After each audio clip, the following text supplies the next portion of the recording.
57 pimpinan negara hadir dalam KTT luar biasa OKI yang digelar khusus untuk membahas konflik Palestina-Israel. Pertemuan tingkat tinggi ini menjadi momentum penting bagi Presiden Joko Widodo mendorong negara-negara OKI mengambil langkah konkret untuk mewujudkan kemerdekaan Palestina.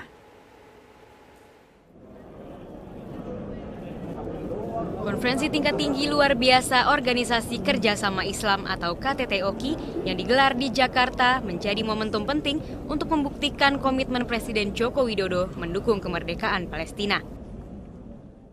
Sejak awal menjabat, Presiden Joko Widodo secara tegas mendukung kemerdekaan Palestina. Menurut Presiden, dasar dukungan pemerintah atas kemerdekaan Palestina tercantum jelas pada Konstitusi Negara, Pembukuan Undang-Undang Dasar 1945, di mana Indonesia menentang segala bentuk penjajahan. Indonesia pun merupakan salah satu negara yang mengakui kedaulatan Palestina. Sikap Presiden Joko Widodo mendukung kemerdekaan Palestina kembali ditegaskan dalam pidatonya pada Konferensi Asia Afrika April 2015.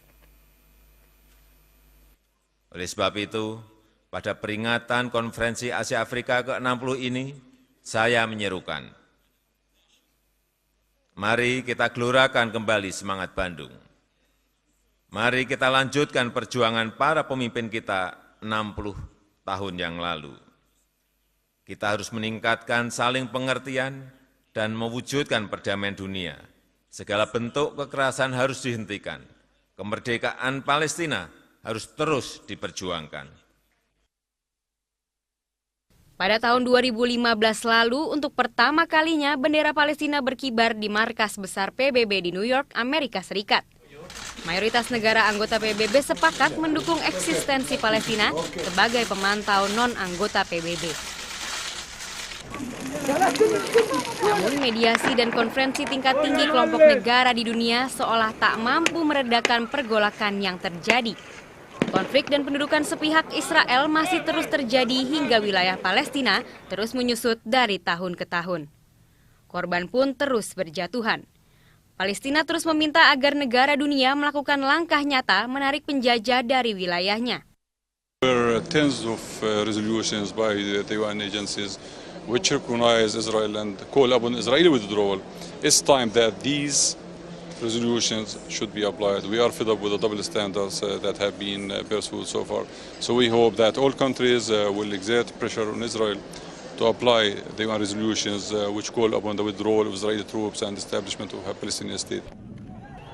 Sebagai tuan rumah KTT luar biasa OKI 2016, Indonesia diharapkan dapat mendorong negara-negara OKI untuk mengimplementasikan langkah konkret dalam upaya kemerdekaan Palestina serta proses perdamaian Palestina dan Israel. KTT luar biasa OKI 2016 ini sendiri diadakan khusus di luar agenda KTT reguler setiap 3 tahun sekali. Pada KTT kali ini, 49 kepala negara dan pemerintahan yang hadir akan khusus membahas isu kemerdekaan Palestina sebagai bentuk solidaritas negara Islam. Tim Liputan Metro TV. Presiden Joko Widodo menyambut kepala negara dan delegasi peserta KTT luar biasa OKI 2016 dengan menyelenggarakan makan malam bersama. Dalam pidato sambutannya, Presiden menekankan perdamaian Timur Tengah dan kemerdekaan Palestina. Acara makan malam diselenggarakan Presiden Jokowi untuk menyambut kedatangan ke-57 delegasi peserta KTT luar biasa OKI 2016. Sejumlah kepala negara OKI yang menghadiri KTT diantaranya Presiden Palestina Mahmud Abbas dan Pangeran El Hassan bin Talal dari Yordania. Acara makan malam dimeriahkan dengan persembahan musik dari Twilight Orchestra, pimpinan ADMS, dan pembacaan puisi oleh Taufik Ismail.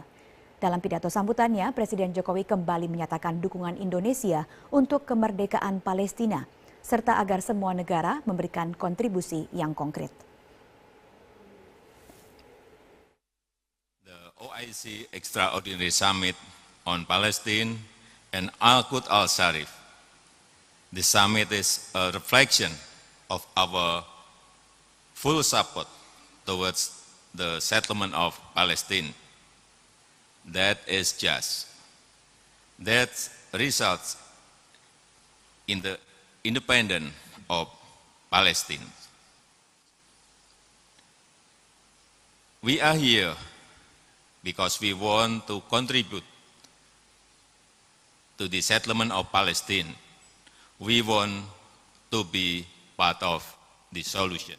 Eko, selamat malam. Apa saja kegiatan delegasi KTT luar biasa OKI hingga malam hari ini?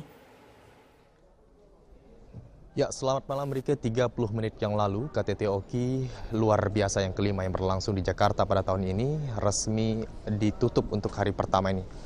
Tadi acara ditutup dengan ditandai dengan makan malam penyambutan bersama, yakni Presiden Joko Widodo selaku tuan rumah untuk menyambut 57 negara sahabat yang ikut dalam acara KTT OKI pada tahun ini. Selain dihadiri oleh sejumlah delegasi negara sahabat, Presiden ke-6 Republik Indonesia yakni Susilo Bambang Yudhoyono beserta wakilnya Budiono juga ikut serta hadir dalam acara makan malam bersama ini. Dalam pidato pembukanya, Presiden Joko Widodo kembali menegaskan jika dukungan Indonesia untuk kemerdekaan Palestina adalah hal yang nyata dan juga ini dibuktikan dengan diselenggarakannya KTT OKI di Jakarta pada tahun ini. Seharusnya KTT OKI pada tahun ini dilakukan di Maroko, namun karena Maroko tidak bisa untuk menyelenggarakan, maka Indonesia lah yang ditunjuk untuk melakukan acara KTT OKI pada tahun ini. Dan selain itu, Indonesia juga menyampaikan jika Indonesia merupakan sahabat terdekat dari Palestina. Kemerdekaan untuk Palestina adalah hal yang mutlak yang diberikan oleh sejumlah negara. Dan untuk itu diharapkan dengan konferensi tingkat tinggi luar biasa yang kelima yang membahas tentang kemerdekaan Palestina dan juga Al-Quds Al-Sharif ini diharapkan mampu menciptakan goal tentang kemerdekaan Palestina tersebut. Dan selain itu tadi selain melakukan gala dinner, sebelumnya Presiden Joko Widodo juga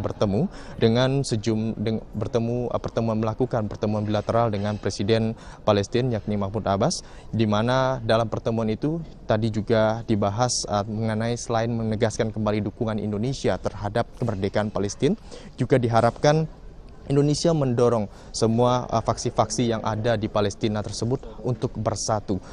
Kita tahu jika di Palestina sendiri meskipun selain melawan Israel, Palestina juga memiliki dua faksi yakni Hamas dan juga Fatah.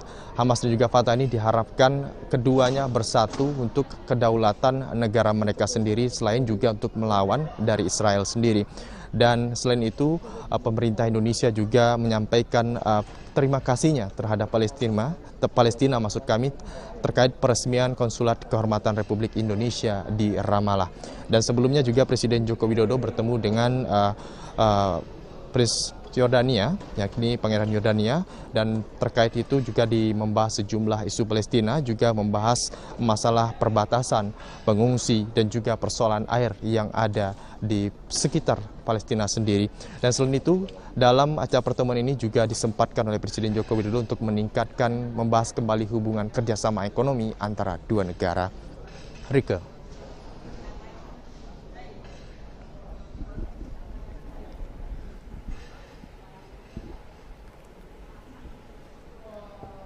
Eko, bisa mendengar saya? Apa saja agenda KTT luar biasa OKI, Eko? Ya, untuk esok hari acara baru akan dimulai pada pukul 8.30 dan nantinya akan ada pidato pembuka dari Presiden Republik Indonesia Joko Widodo selaku tuan rumah dari KTT OKI luar biasa yang kelima di Jakarta ini. Presiden Joko Widodo akan membuka pidato secara langsung untuk menyampaikan harapan terhadap pelaksanaan KTT OKI di Jakarta. Dan selain itu juga draft yang telah dikumpulkan atau dirapatkan oleh sejumlah menteri luar negeri dari 50 negara peserta OKI yang hadir pada hari ini. Nantinya draft tersebut akan dibahas bersama Presiden dan nantinya akan menghasilkan sejumlah kesepakatan. Draft inilah nantinya yang akan menghasilkan kesepakatan antara lain seperti Deklarasi Jakarta dan juga Resolusi OKI. Deklarasi Jakarta sendiri merupakan sebuah rencana atau aksi dukungan nyata dari sejumlah negara OKI, negara-negara Islam yang tergabung dalam OKI ini untuk mendukung kemerdekaan Palestina. Sementara dari resolusi OKI sendiri merupakan hal yang menguatkan atau prinsip-prinsip yang menguatkan dari negara-negara OKI yang nantinya menjadi rekomendasi untuk PBB agar Palestina bisa merdeka. Namun Rike, deklarasi atau juga resolusi yang dikeluarkan negara oki ini tidak serta-merta menyampaikan jika Palestina akan merdeka pada tahun ini. Putusannya tetap berada di PBB dan juga memang dalam pertemuan kali ini selain diikuti oleh negara oki, juga diikuti oleh sejumlah negara-negara yang ikut menjadi penengah seperti Amerika, Rusia atau 4 kuartet tersebut. Nantinya mereka juga sebagai negara penyeimbang dan juga ada negara sebagai observer untuk melihat apa yang menjadi pertimbangan, perlu atau tidaknya.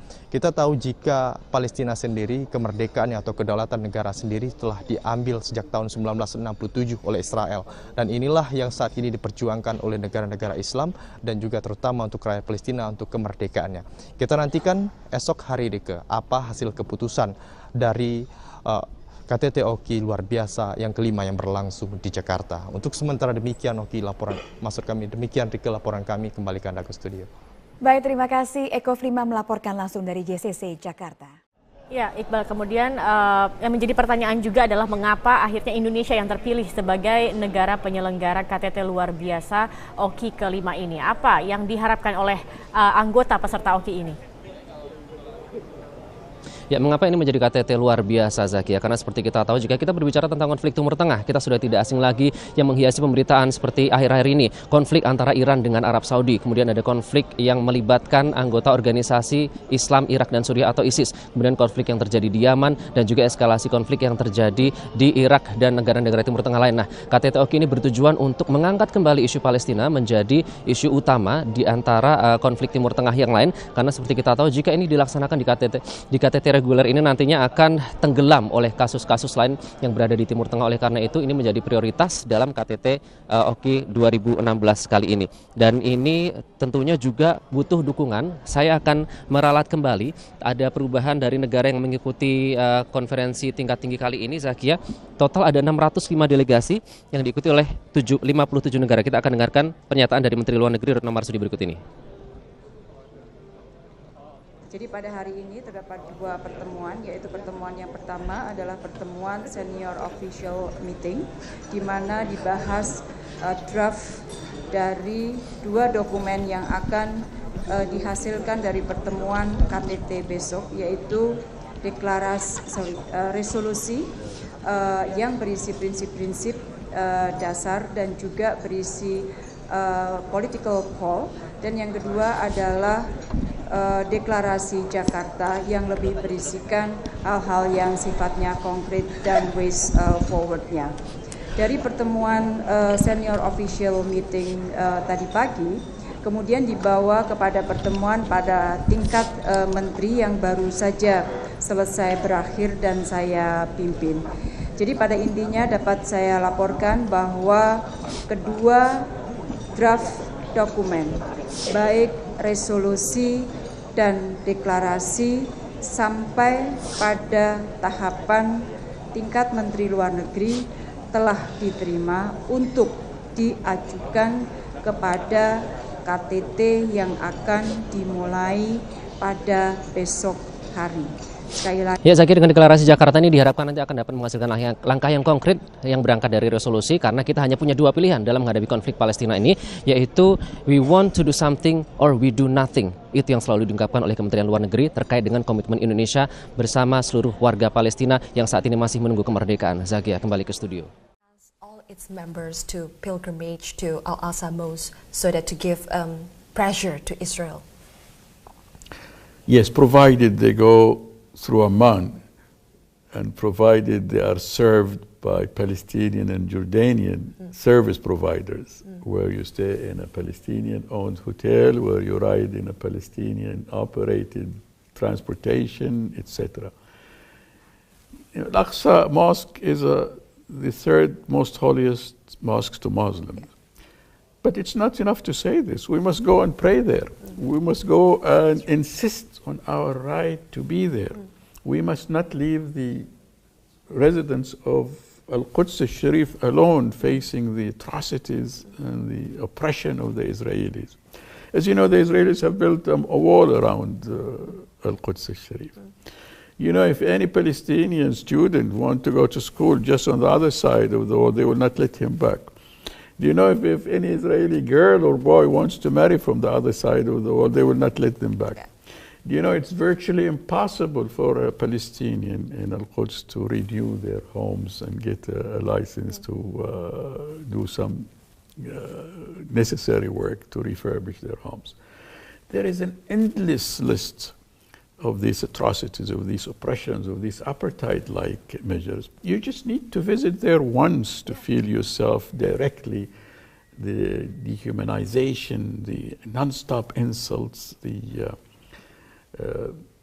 do you know that it takes 12 minutes between Ramallah and Al-Quds, but for a Palestinian it takes about an hour because they're not allowed on the main roads. You know, I can talk to you for hours about this, and we should not accept this. Not as Palestinians, not as Arabs, not as Muslims, not as human beings. This is the ugliest occupation that the world sees today. And it's unfortunate that the international community now is not pushing, is not there, is not that's why OIC exercising have its to weight. push them, right? We have more responsibility, and one of those responsibilities is to work very hard within the international community, individually, collectively, so that they are aware of the dangers. But we also have to find a way so that it will cost the Israelis more to continue with their current policies. That the other countries that are supportive of Israel must see that there is. Pemirsa, isu Palestina dan konflik di Timur Tengah menjadi perhatian utama dalam KTT OKI kali ini. Langkah menuju Palestina yang damai dan merdeka tidaklah mudah. Oleh karena itu diharapkan KTT OKI dapat menjadi solusi konkret bagi Palestina untuk keluar dari area sengketa dengan Israel. Dan berikut wawancara reporter Zilvia Iskandar dengan Sekretaris Jenderal OKI, Yad Amin Madani. Warahmatullahi wabarakatuh. Mr. Secretary General, thank you for having us. My pleasure. Thank you for having me. So, Mr. Secretary General, the 5th Extraordinary OIC Summit has been conducted in response to the current situation in Palestine and Al-Quds Al-Sharif, which have shown no improvement. What's the OIC view on the current affairs? The OIC's view is obviously that the situation is very grave, and that's why we have worked for this summit to take place. As you know, the summit was called for by His Excellency President Mahmoud Abbas, the President of Palestine. And we're very glad, very pleased, very appreciative that Indonesia has decided to host this conference. This shows the depth and width of concern of the OIC member states with the situation in Palestine. Continuous effort actually have been done for such a long time to resolve Palestine and Al-Quds Al-Sharif issues. What are the possible approaches and strategies that haven't been done before? I think there are basic challenges that face this summit. One is how to resume the peace negotiations. And that needs a resumption that has a definite timetable, a definite agenda, and definite deadlines. It's also not fair for us, for the international community, to ask the Palestinians and the Israelis to negotiate. The Palestinians and Israelis are not equal. The Israelis have all the cards. They have the military power, they have the occupying power, they have, unfortunately, the political support of many strong countries. So they need mediation. They need somebody to facilitate